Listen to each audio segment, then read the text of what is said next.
Hi, everybody. Welcome back. My name is Allison, and I hope you're having a great Friday. I know I am. It's just pretty hot where we are. Going to be in the 90s all weekend, so hopefully you're staying cool. Last week, when I ended my video, I had said that I was expecting a letter in the mail from my aunt, who I haven't really spoken with in several months, with everything that had been going on. And so I have a letter here from her that she wrote, and I'd like to at least share part of that with you. It just says, "You are a good person. I just want to let you know that I still love you, no matter what you decide to do with your life. I just don't want you or Tony, my oldest son, to get hurt by the decisions you make." And she also says it's very hard to talk about someone you've never met, and she looks forward to, us being able to get together and, go shopping or do card making again sometime. So, all in all, I would say, that was pretty good to hear from her. I didn't really expect to hear anything. Also, over the last week, I've gotten some comments and some questions in my comments. So I'm going to address a few of those right now, and some of them I'm going to have to do a little bit more research, but we'll touch on everything. One of the questions that I got is, do you know who is on your husband's visiting list? Do you get to see that? I do not actually physically see a copy of his visiting list, but I do know that there are very few people on it right now.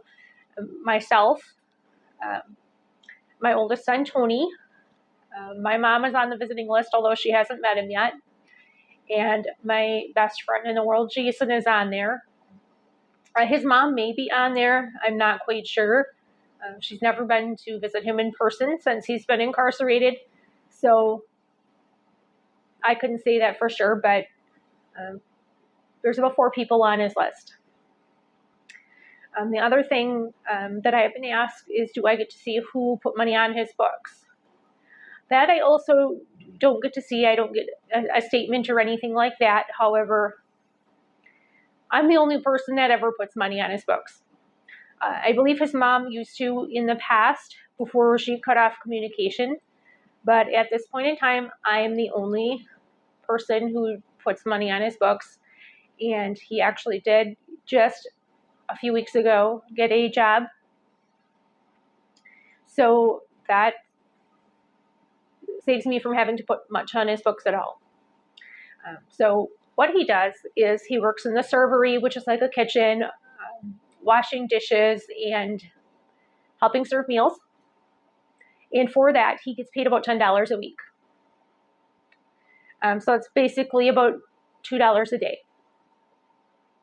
He works 5 days a week. So it's not a lot of money, but it does help.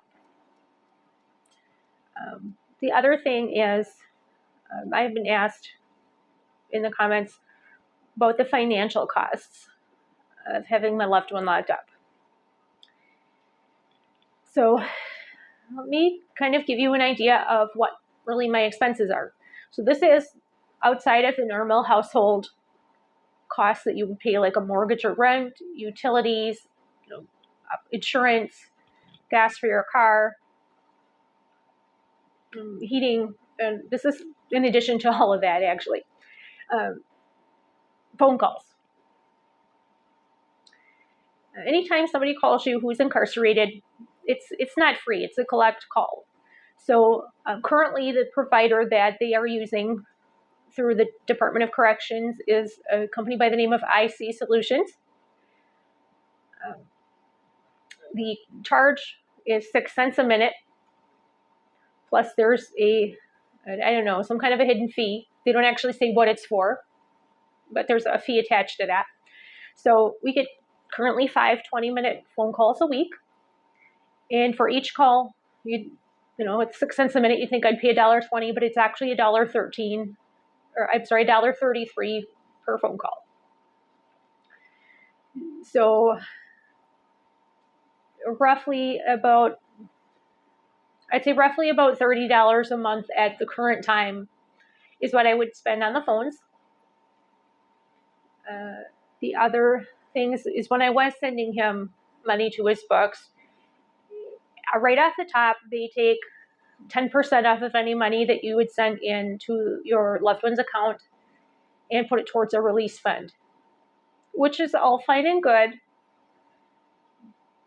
if you have a release date, but for those who may be having life sentences, I mean, honestly, it really doesn't make any sense. If at one point, when my husband was still paying restitution, I recently used his stimulus money to pay that off. But prior to my paying that fine off, that restitution, they were taking an additional 50% of any money that I sent in to go towards his restitution. So out of any, let's just say I sent him $100, out of that he would get 40. And that he would use for putting email credits on his account. He can use that for laundry, to get tokens or credits to do laundry, or if he wanted to order off of the canteen any snacks or personal hygiene items. So, and not only are you sitting in $100, but they charge you. You have to go through a certain company to deposit the money, and they charge a fee starting at $4.95, going up depending on how much you add. So, you'll find out in talking with me and listening and learning a little bit more. There are fees out the yin yang. There's a fee for everything. The next expense that I would say I have is hygiene. So once every 3 months, we are allowed to order off of the approved vendor list on a hygiene box, which would consist of things like toothbrush, deodorant, toothpaste, body wash, mouthwash, shampoo, essentially, all those hygiene items, which in a way is good because otherwise they would have to order them off of Canteen.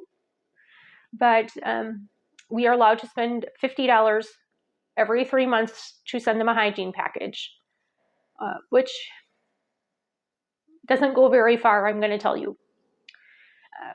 Currently, through the provider that provides these hygiene packages, you can pay up to $9 for a single bottle of body wash. And we're not talking an industrial size one. It's the normal size one that you would go down and buy at Walmart for $3. Through their catalog is almost $10. It's like $4 for a toothbrush. I mean, it can be, $8 for mouthwash. I mean, the prices are extremely inflated. But you can spend a maximum of $50 every 3 months to provide them with hygiene supplies so they don't have to order it off of the canteen. So that amounts to $200 a year. Let's see, what else do I do? Personal items. We are allowed to order them things like underwear, socks, long underwear in the winter months, hats, gloves. They are allowed to have some of those things. So you can order those. They have to be through, again, a specific vendor that's approved. And quite a bit of times the prices on those items are inflated as well. So we do, last time I ordered him socks. They're allowed to have I believe 6 pairs of socks. The ones that I ended up ordering are Under Armour, and they're like $6 a pair. So that adds up really quickly. Email credits. We have, each state has something a little bit different. In Wisconsin and a number of other states, there's a company called Core Links, and they are the email service that we use. It's very basic, very basic messaging. It's there's no pictures, there's no attachments, nothing like that. It's just basic text. And anytime you send an email, it costs 10 cents. Same for the loved one. If my husband sends one to me, it costs him 10 cents. So generally I send about one email a day. So when I load up my email account, I probably put about $15 on at a time, but that lasts me probably about 3 months. So email credits are another expense that we have. One other thing that I would probably bring up is visits.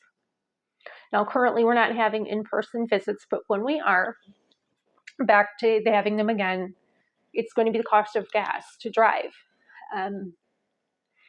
Before my husband was moved, because he was transferred just as the pandemic hit, before all of this happened and they shut down the in-person visits, I was going to see him once a week, and that'd be about 100 miles round trip. So that's about a quarter of a tank of gas every week, which, it might not seem like a lot, but when I work from my office, I do have to commute about 20 miles to my office. So, excuse me, that is about another, on top of that, more gas for the car. So all of those things really do add up. And I sat down and actually itemized a list at one point and figured that in addition to the normal expenses that I have, I spend about $150 a month, towards things that he needs. And that, believe me, is at the lower end of what a lot of families will give to their loved ones.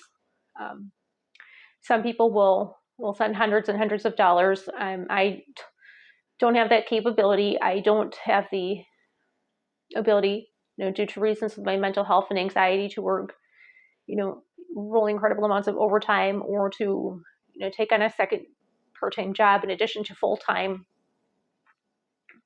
So, money is really tight. I'm trying to, run a household and support my loved one with a single income is a pretty big deal. So it's very expensive. A couple of years ago, this would have been back in 2019, November of 2019, I did an interview over the phone with a gentleman who writes for a publication called The Guardian. I will include the link in the description below. And he actually the article that he did was about the high cost of having someone incarcerated. And it really is ridiculous. Where I spend $150 a month, I know that there are other people spending a whole lot more for their loved ones. And, for the fact that, it doesn't cost us any money to pick up the telephone and call each other, because there's no such thing as long distance calling anymore. The fact that we're still thinking, having to pay for collect phone calls it's ridiculous. But we have no choice. And we have no choice about these hidden fees where they charge the secretary 13 cents. They don't tell you what it's for. They don't tell you if it's taxes. They don't tell you where it goes. It's just tacked onto your phone call, which, of course, they're really shady about that. In fact, recently, I had set up an account with another company so that I could get phone calls from my brother-in-law who was in jail for a short period of time. And I put $25 on that account, and we had one phone call. And then I closed that account because he's now been released. And for no reason that they've disclosed, they took about $4.50 as a service fee, apparently, to close the account. They never disclosed that there would be a service fee. I tried contacting the company to say, hey, this isn't right. Why are you keeping, my money? But I can't even get a hold of a person. So what choice do we have? And I could fight with them about $4.50 or just suck it up. It's just ridiculous. They don't even tell you, hey, if you close this account, we're going to take X amount of dollars off of your, it was like 25% of the money that I had left. I had just over $20 left, and they took $4.50 and left me with about $15. So that's the kind of stuff that we have to deal with. One of the other questions that I was asked is, does my husband get mad if I don't answer the phone, if I'm not able to talk, or if I don't send him money? Luckily for me, Jeremy is a very, very laid back guy. He doesn't ask for a lot. So as far as me not sending him money, he understands that I have a household to run out here, and that I send what I can, and I buy him what he needs when I can. But, there are other things that have to come first, and he's understanding of that. He does not get upset when I say that I can't afford something right now. So at least he hasn't to this point. Does he get mad when I don't answer the phone? No, he doesn't get mad when I don't answer the phone. He knows that there's some times where I may not pick up. I might be at an appointment, or I might be out to eat, or I try to warn him about those things if I know of them ahead of time. Sometimes I don't. And the thing with the way that our phone calls are set up is that if I answer and just say, hey, I'm kind of busy right now, can you call me back later? We only get 5 phone calls a week. So if we talk for a minute, we lose the phone call. So I'm not going to answer the phone just to say I'm busy right now. So he understands that, if I don't answer, he needs to call back later. We actually really have only had one major disagreement since we've been a couple, and we've definitely been able to work through it. So things are actually pretty good over here. So there are some additional questions that I've been asked. I'm going to do some more research on those in the coming weeks and see what I can find out to share with you. And the other thing is, a week or so ago, I did send out some questionnaires to a few people that I know that are incarcerated, my husband and another friend of mine who's in a minimum security facility, and I sent extras for them to share with some of the guys in there, just asking a few questions that I thought maybe you would like answers to.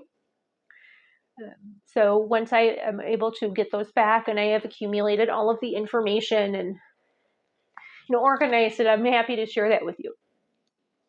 But that's something exciting to look forward to. And if you were watching my last video, I did mention that I have some pets. And one of them is Jordy. He's an almost 9-year-old Chiweenie, and he's right here. So I'm going to have him say hi. Come here, Jordy. Come say hi to everybody. He is sitting here sleeping under a blanket. He likes to do that at best. And this is Jordy. Jordy, can you say hi to everybody? Hey, look over there and say hi. So he is a little bit camera shy, but in terms of keeping from being lonely, he's a great help. Turns out I'm allergic to him, but that's okay. Anyway, I just want to thank you again for watching this week. I hope the next week is a great one for you. Please leave any additional questions that you might have in the comments below. Please go ahead and hit that like button. Give me a thumbs up. Please subscribe so that you can see the next video. And I will look forward to talking to you again next week.